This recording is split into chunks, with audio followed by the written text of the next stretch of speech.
Good afternoon and welcome to Live Healthy Miami Gardens Facebook Live weekly health and wellness series brought to you by the City of Miami Gardens Live Healthy Miami Gardens. Our goal is to bring our community information and resources to help us make the healthiest choices possible for ourselves as a Miami Gardens community and our families. My name is Ketia Harris. I'm Community Health Data Specialist at Jessie Trice Community Health System, Program Manager for our Breastfeeding Touchpoint Program based out of Miami Gardens, and member of Live Healthy Miami Gardens, and your host for today.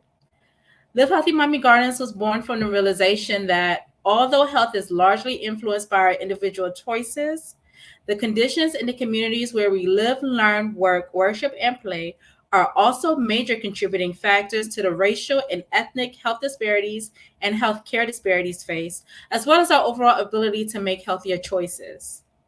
We know that these conditions are systemic, historical, and continue to impact us as communities of color here as a whole here and now.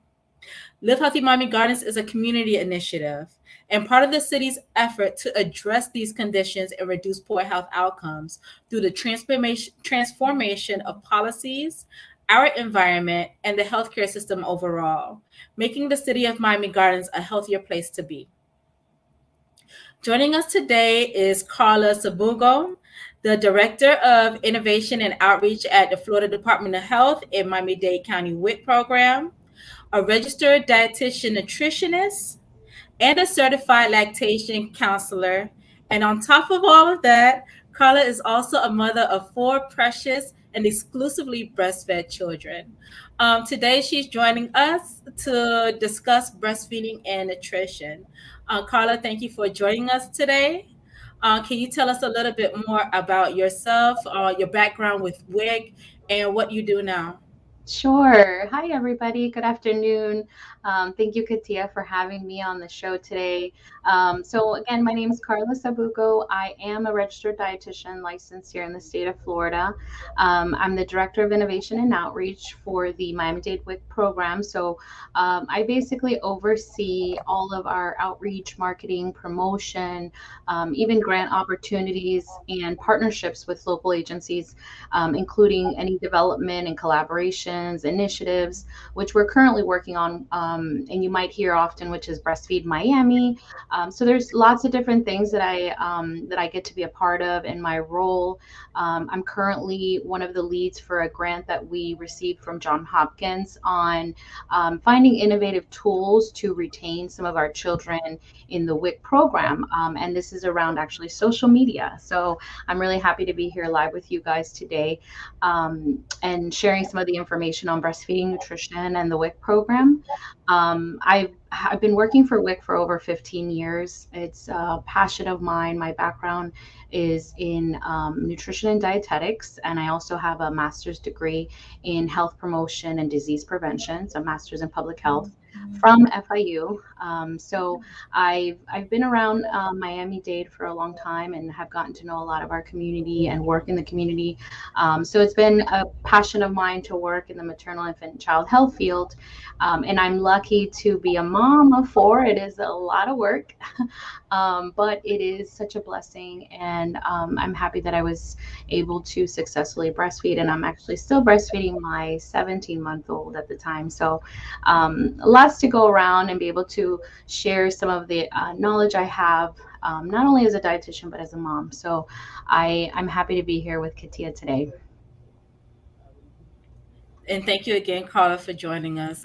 And I'm glad and excited to get to hear your feedback and any of the thoughts and information you share as a lactation professional, but also as a mom, that real life, experience.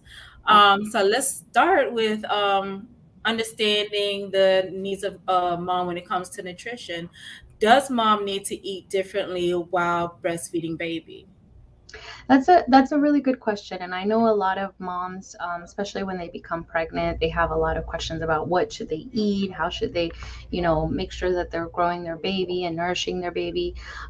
So it's a really good question, and it does change. You do eat differently because when the time that you're pregnant, you are growing a human.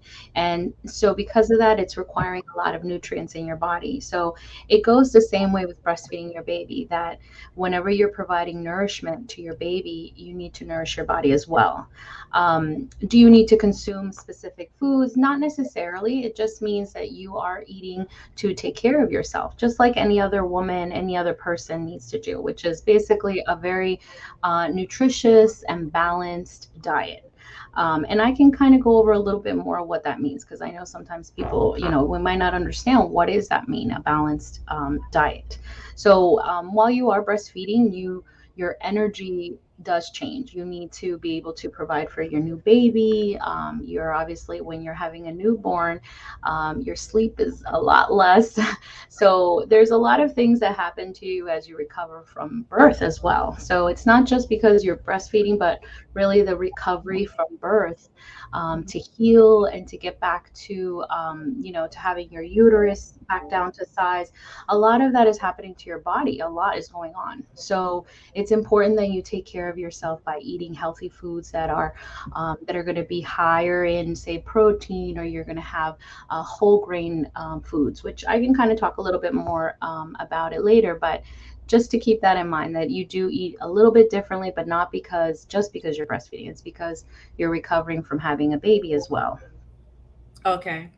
Now, I'm glad you pointed out it's not just about the breastfeeding, but it's about the whole postpartum experience. And that's one question I did have, is in comparison with eating during pregnancy. Is it the same mindset or the same concept of eating for two, or just how does that compare? That's a really good point. So I know we've heard that you're eating for two, and people say, "Oh, you're pregnant, you better eat up, for a second person." But actually, that's not the case. You don't need to eat for two, because that would mean a lot more extra calories that your body doesn't need. What it really needs is just a balanced, colorful plate with lean proteins. And so what that means is that you're just consuming a few more calories. And by a few more calories, you're looking at maybe 300 extra calories a day, which really isn't a lot. If you look at the back of a label on any food item, I don't have anything nearby to show you, but in the back of any food item, you would see a nutrition label, and you can see amounts of calories. So at 300 extra calories is not much.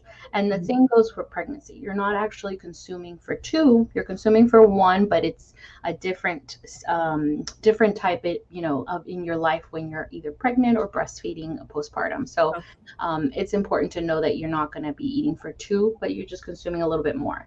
And So in really, short, I can't use that as an excuse. yeah, no, you can't excuse at all. And you should think like, you want to always ensure that you're eating when you're hungry and drinking water when you're thirsty, like quenching those necessities from your body, because it will tell you. Your body will tell you when it's hungry. And the best thing you could do is just try to stick to things that are healthier for you. Okay. Thank you. Now, with that said, are there any specific food items or drinks that mom should avoid? We talk about a little bit about what she needs to consume, making sure the plate is colorful, but what about, what she should avoid, or is that even necessary? Right. Good point. Yeah. I always talk about some things that, you should consume, but things that you might be aware of when you are breastfeeding. I'm not sure if, a lot of you might have noticed that when you're breastfeeding, your baby actually gets to taste all these flavors through your breast milk from all the foods you actually consume. So they actually get to taste and have these flavors within your breast milk, because sometimes even when you've pumped, you've seen the breast milk color actually change. Maybe you had broccoli and it turns kind of like a green. So there's a lot of really neat things that happen that allows the baby to kind of start learning flavors, which is really helpful. It reduces picky eaters later on when you're breastfeeding. So that's a really interesting thing that happens. It's natural. So sometimes when you're consuming foods that are different flavors, it doesn't necessarily mean that it's something that the baby's allergic to your milk. What it means is that it might be allergic to something, or sensitive, because it's not necessarily an allergy, but could be sensitive to certain foods you might be eating. So I definitely want to keep that in mind, that it's not necessarily the baby is allergic or having a reaction to your milk, but maybe possibly something you're consuming. Most of the culprits, I call them, are eggs, dairy products like milk and cheese that do tend to have, some reactions for some babies. Mhm. And it's not always the same. So with you kind of learning about your diet and how you're eating, you can kind of tell with your baby some things to look out for. If the baby gets like extra fussy for a long period of time, that's an indicator Mhm.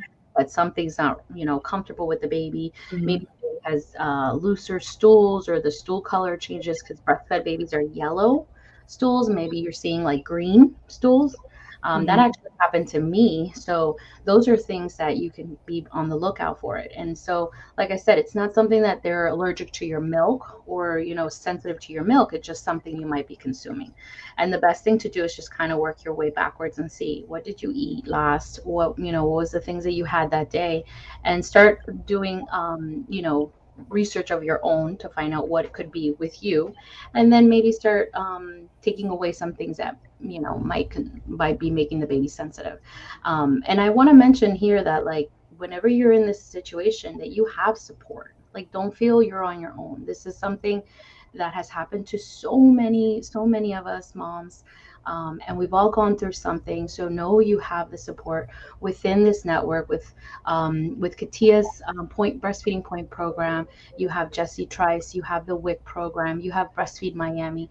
There's a lot of different resources out there to provide you that support. So if you are having these issues or you're having concerns, WIC has lactation consultants that provide services completely free.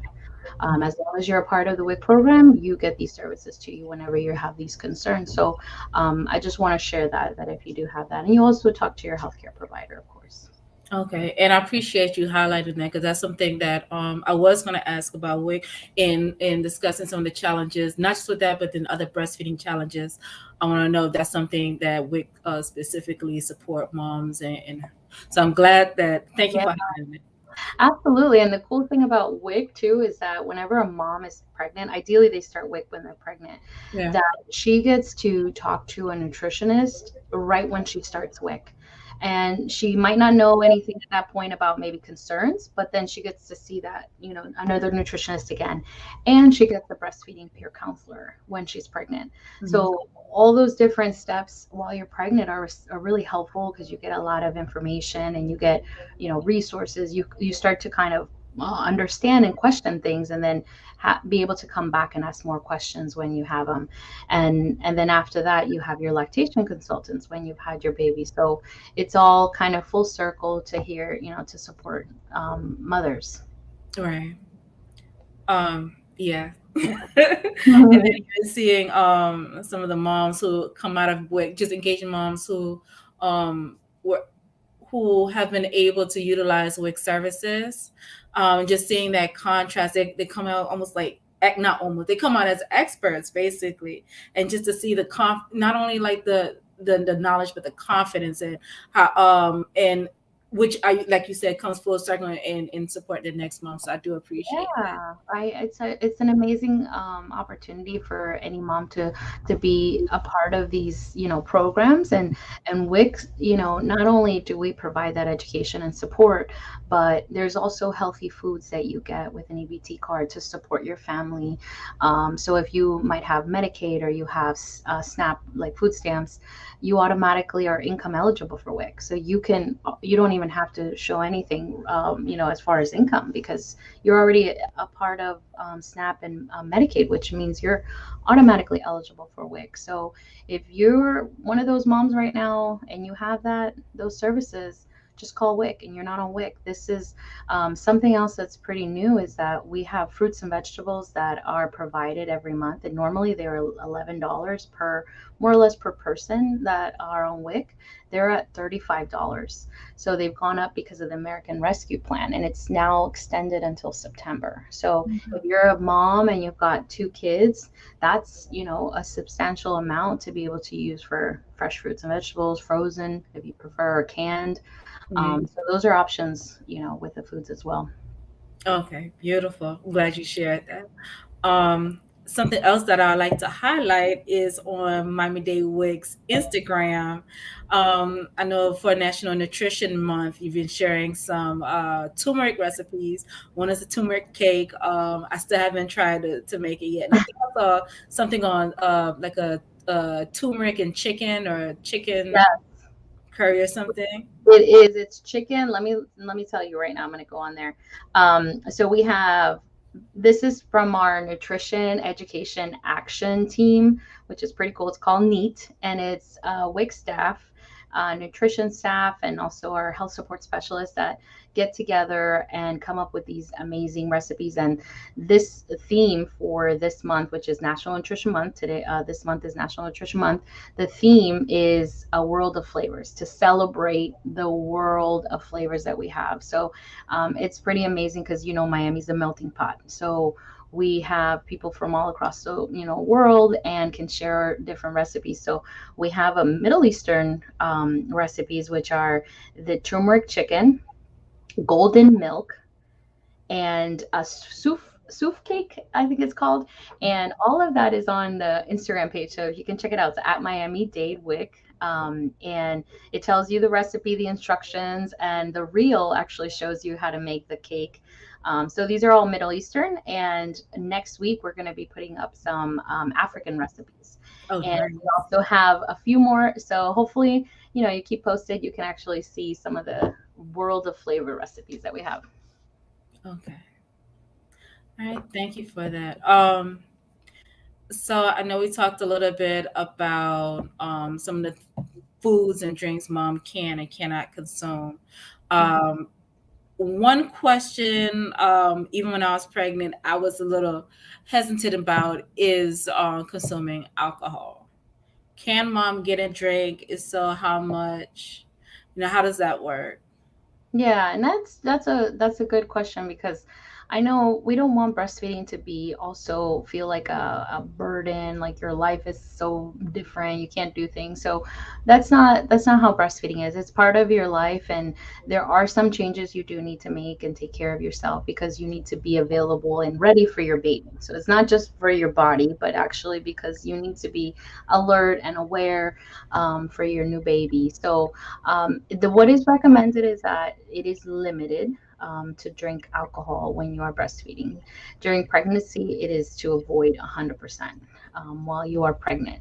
And while you are breastfeeding, the recommendation would be to limit to 1 cup of either wine or it's a beer, and to be mindful of how you're feeling. And also to know how old your baby is, because it's ideally you want to wait until your baby's at least 3 months old, because at that point the baby and you both have established milk supply routine. Baby's a little bit older, and you can kind of understand the pattern that you have with your baby. So to try to avoid it at least for the first 3 months. And then if you do want to consume, you want to be mindful. So after you've given your baby, you've nursed your baby, at that point you're not going to maybe breastfeed for another maybe 2 hours or so. So you want to make sure that if you are going to consume something, you time it appropriately, and know when your baby's going to be nursing next. And there's always an indicator, is how you're feeling is really the content of alcohol in your blood. So if you're feeling, not good, this is probably not a good time to do that, to breastfeed. So you'd want to make sure that you're not consuming too much. So like I said, just a 1 cup and of whatever wine or beer that you drink, and kind of understand how you're feeling and know your baby's pattern, so that you're not nursing as soon as you've drank the alcohol. Okay. So that's pretty much the recommendation. And always remember to contact your healthcare provider. That's always helpful too if you have any questions or concerns. Okay.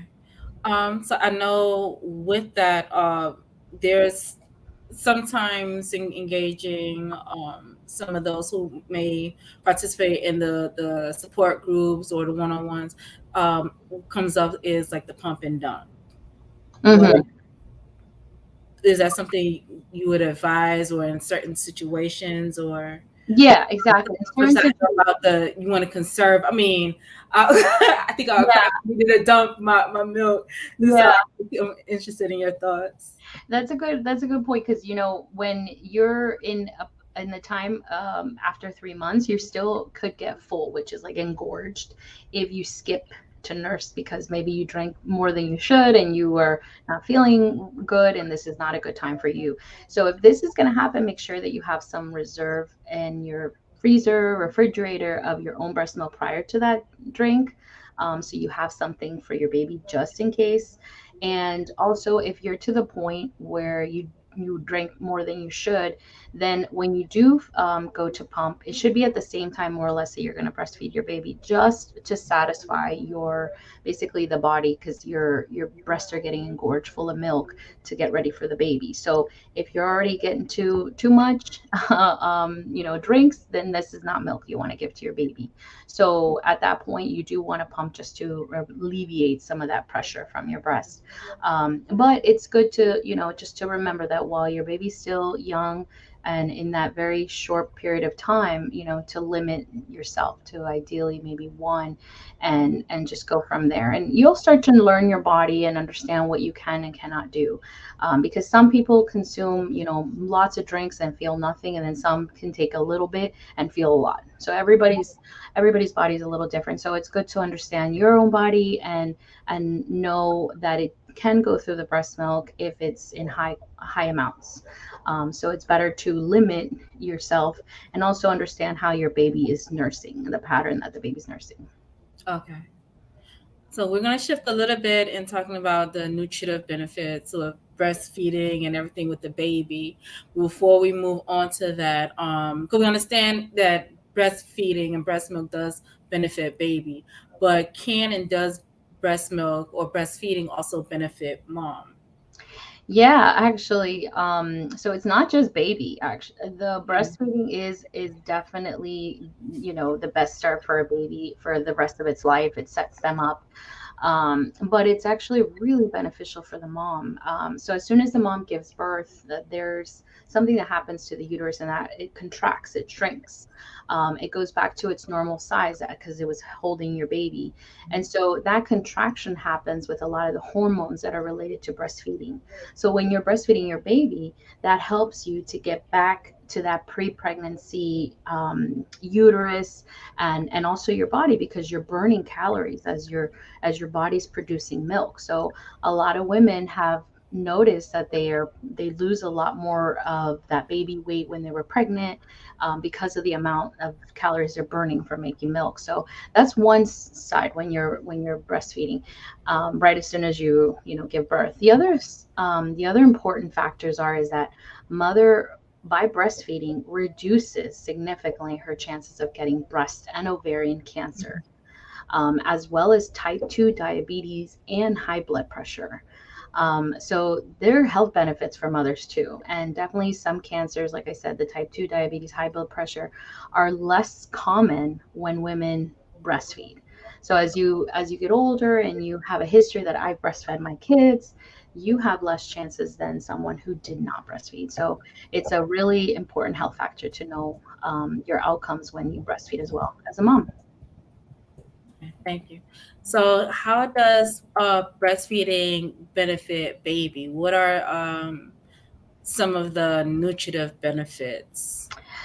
Oh, there's so many, and probably another show for the whole benefits. But I'm sure a lot of you have heard that babies who are breastfed just have a better health status, a health indicators for outcomes like ear infections, even some childhood type cancers. So there's so many benefits to breastfeeding your baby. And one of the main important things of breastfeeding your baby is everything you are passing down to your baby from your own experiences in life. So as you were growing up, you're building immunities. And as you are getting those immunities into your body, and sustaining that immune system, you're going to be passing a lot of that down to your baby through breastfeeding. Especially those first few critical months, they're getting a lot of those strong nutrients. You've heard of liquid gold, those first few days of life. That's powerful, powerful nutrients that go into the baby, full of things that unfortunately formulas will never be able to have. And the reason why is because it's human, providing human milk to a human baby. So That's the reason why all those benefits are there, because Yeah. they get that extra nutrient. So It's literally tailor made to the yeah, bar, to the mom and baby. Yeah. yep. What steps can families take to ensure that babies receive the nutrition necessary for a healthy development? And that's it. That's good. So you're saying like so that the families can have sufficient, foods for themselves and for their family. Yes. Um, so I kind of, I don't know if you want to show, there's a picture to show differences of what I was mentioning with the benefits, if it's possible. Oh, here we go. So this is a really nice picture.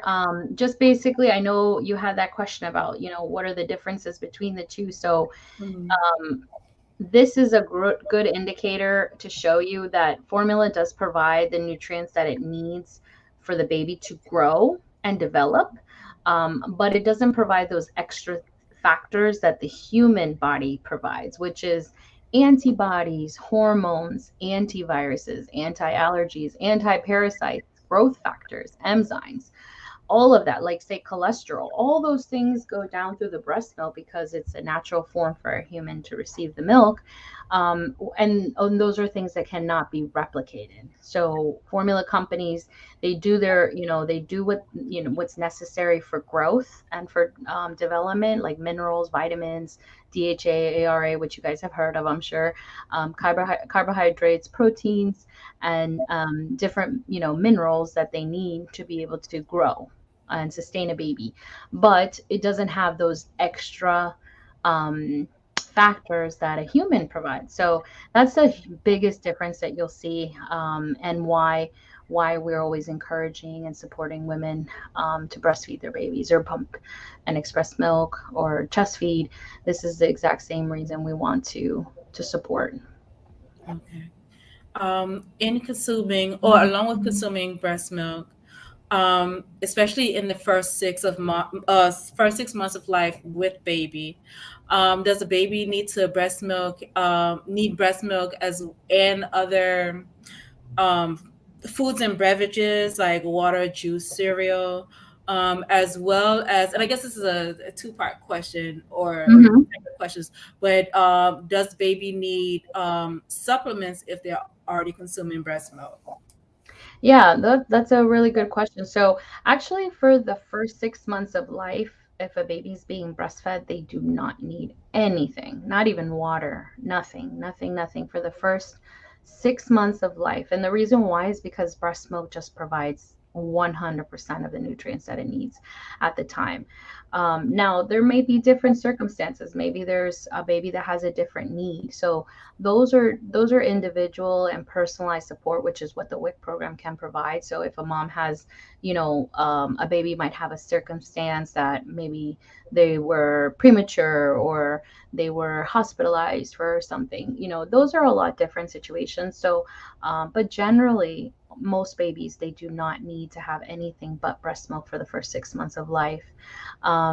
Now, if they want to supplement, if their healthcare provider, like their pediatrician, might be recommending like a vitamin, like a multivitamin or vitamin D, that's something that you can talk to the pediatrician about for your baby.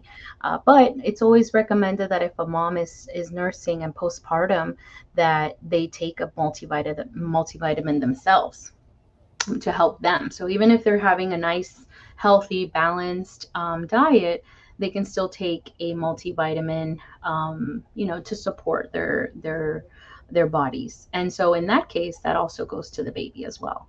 So, just talk to your healthcare provider. And obviously, if you have the opportunity to talk to your nutritionist at WIC, they can also help you on a more personalized situation. Okay. Now, I know you talked a little bit about, well, you just talked about it, some of the differences between consuming infant formula and consuming breast milk, and just showing just all the many benefits of breast milk, that in that infant formula, I mean, visually we see that can't compare. Are Mhm. there any risks with infant formula that you would like to highlight? Yeah, I mean, there is obviously going to always be risks with formula because it is something that's exterior, like outside of the baby. So whenever the baby's on the breast, they're, right on the breast, and the breast provides like a antibacterial, antiviral oils that protects that area when they're breastfeeding. So their mouth just touches that and it's already cleansed. The areas, not touching anything else. Whereas when you are formula feeding, there are other things involved, like sterilizing the bottles, making sure that the water is clean that is being mixed with the formula if it's a powdered formula. And powdered formulas are not sterilized. And so there are definitely risks with it. Kids, generally when they're on formula, also have higher ear infections and lots of different, issues that lead to the hospital or lead to the doctors when compared to breastfed babies. And so those are some of the risks. And like we recently heard about a recall with a formula that I'm sure if you didn't hear about it, you can also go on our Instagram page and see a little bit more about it. But a lot of mothers that were formula feeding with this brand had that issue. And so those are the kind of things that you do have with risk with formula feeding. But as the WIC program does provide formula and does provide support with breastfeeding, we want to make sure that we're there to help and support that family that's participating in WIC. Okay. Are there any differences in nutritive benefits if baby is consuming breast milk or human milk from a bottle as opposed to the breast directly? There are some differences, but very minor, just Okay. because they're expressing the milk out. But for the most part, they're getting the nutrients like a mom breastfeeding on the actual breast. So we actually encourage that. Like we have a kind of like a number one, number two, number three. So number one being breast baby directly to the breast, and if that's not possible, expressed breast milk into a bottle for the baby. And then the third being donated milk, if that's an option or a possibility for that family. And then that way that they're still getting human milk, breast milk. So it's different in that sense, but for the most part they're still getting the same nutrients and the factors from breastfeeding. Okay. Thank you for that clarification. With breastfeeding, are there any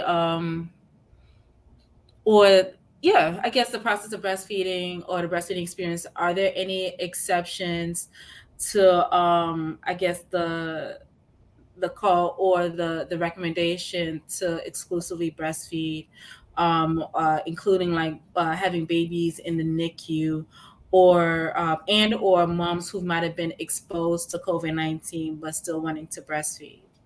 Yeah, and this is totally relevant. So I actually our WIC program does provide breast pumps to mothers who are exclusively breastfeeding and let's say are separated from their baby.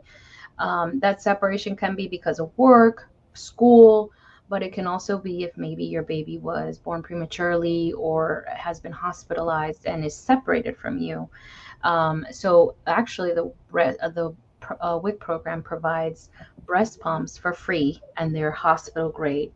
You know, one of the best breast pumps in the market to be able to help that mother sustain her milk supply. Because that's really our goal is to make sure that mom continuously is pumping to ensure that she has sufficient milk when the baby does come back home and is out of the hospital. So in the NICU it varies by baby because not everybody's going to have the same case, but most of the time you can bring breast milk from your from the pumping that you've been doing either at the hospital or at home, and they will tell you how to mark it, how much to put in. They will give you even supplies that you need.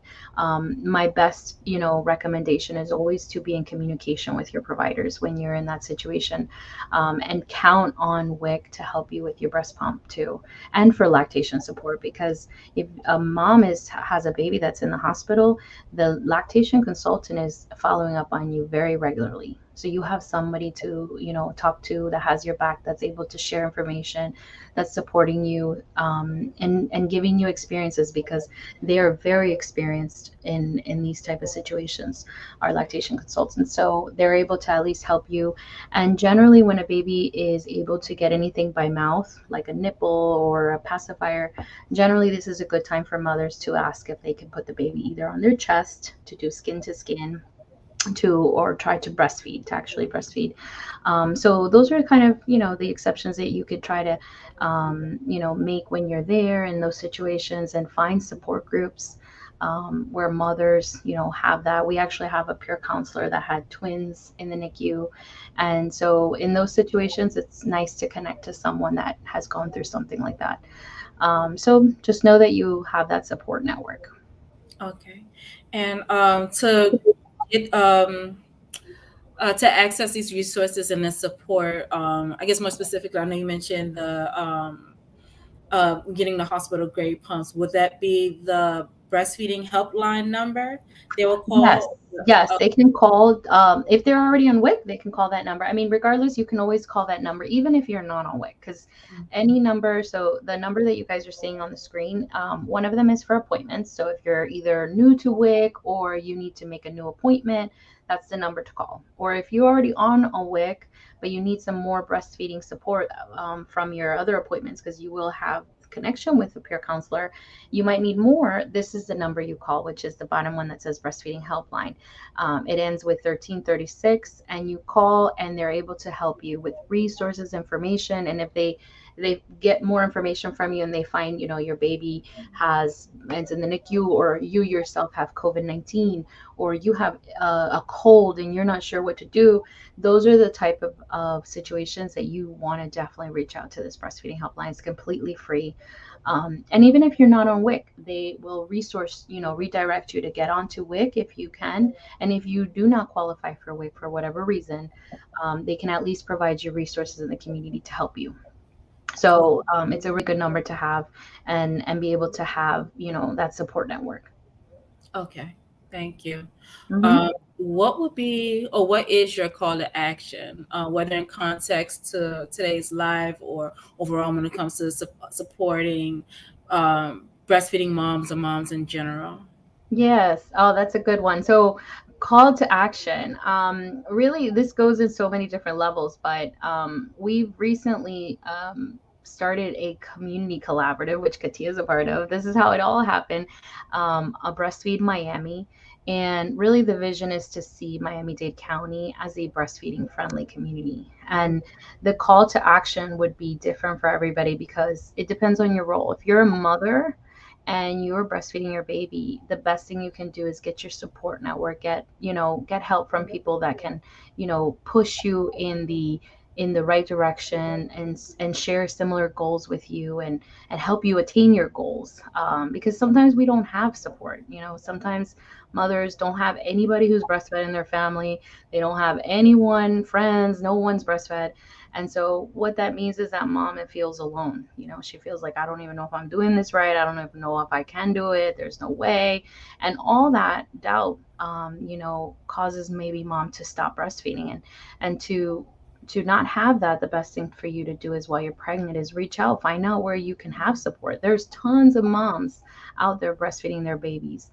And the best thing to do is to reach out and connect, have a support group. Jessie, Trice, and Wick, they're doing a support group. You join that and start, making friends with other moms. So that would be my call to action for moms, is really to build your network, ideally when you're pregnant, so that you have your baby, you have resources to connect to, and not feel alone, because you're not. And then for any partners and providers that are listening, the best thing to do is to join the movement, join Breastfeed Miami. Help us become a breastfeeding friendly community, and by doing that is to support your patients, your clients, or maybe you're an employer, to be having a breastfeeding friendly policy for your employees, where they can go and breastfeed their baby, or to pump. Those are lots of different, opportunities, and just to be supportive with, with a family who is breastfeeding. So that's my call to action, for all the different levels. And I'm sure there's so much more, but Yeah. get involved, find out more information about breastfeeding from us, from Ketia, from myself. You can reach out. There's so many things that you can do to help other women, to help other mothers, to help other fathers, partners, and families in Miami-Dade and Broward, and really all south of Florida, because we're Yeah. a lot of mixture here. So yeah, that's definitely my call to action. Thank you, and I appreciate that, and I appreciate that you said it depends on your role, because all of us do have a role in this. It's not just the breastfeeding mom and baby, or the breastfeeding mom, dad, and baby. Is Right. everyone is, and sometimes it requires Capitol Hill, but we don't always have to be on Capitol Hill to make a change. We could make a change right where we are, and I really appreciate that. Thank you again, Carla. Thank you, Katia.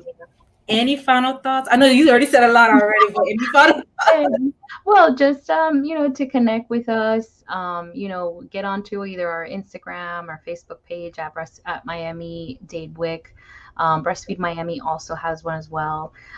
So those are things that you can get involved and learn about, and find out about more about the programs that are out there. The WIC program.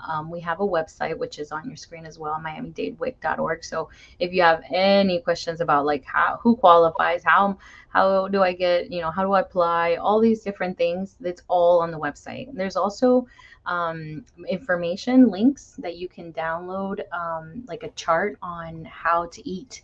So I know we talked a lot about nutrition today. So this is a great place for you to go and download some plate ideas, how many cups of vegetables and fruits to eat, how many ounces of lean protein, or what kind of protein should I eat. All that's on that website. So definitely reach out, take a look at it, and you can reach out to myself as well if you have any questions with WIC, or breastfeeding. Okay. Thank you, thank you, thank you. Thank you, Appreciate Katia. you again, Carla, joining us. I know you mentioned something about one of the topics, and I follow with you later. You said this could be a whole nother live. I'm gonna see about that. Yes. But in the meantime, again, thank you all who joined live. Thank you for those who are joining and viewing the recording. Thank you for tuning in. Follow Live Healthy Miami Gardens here on Facebook as well as YouTube, where we also go live every Tuesday at 3 o'clock p.m. Check out some of our other videos on breastfeeding and other health topics. Our breastfeeding topics generally are on fourth Tuesdays of the month. Every other Tuesday of the week, you can find other health topics. We're also on Instagram, Twitter, and you can find us at livehealthymiamigardens.com, offering more health content and resources. Until then, have a great rest of the week, rest of the day. Thank you.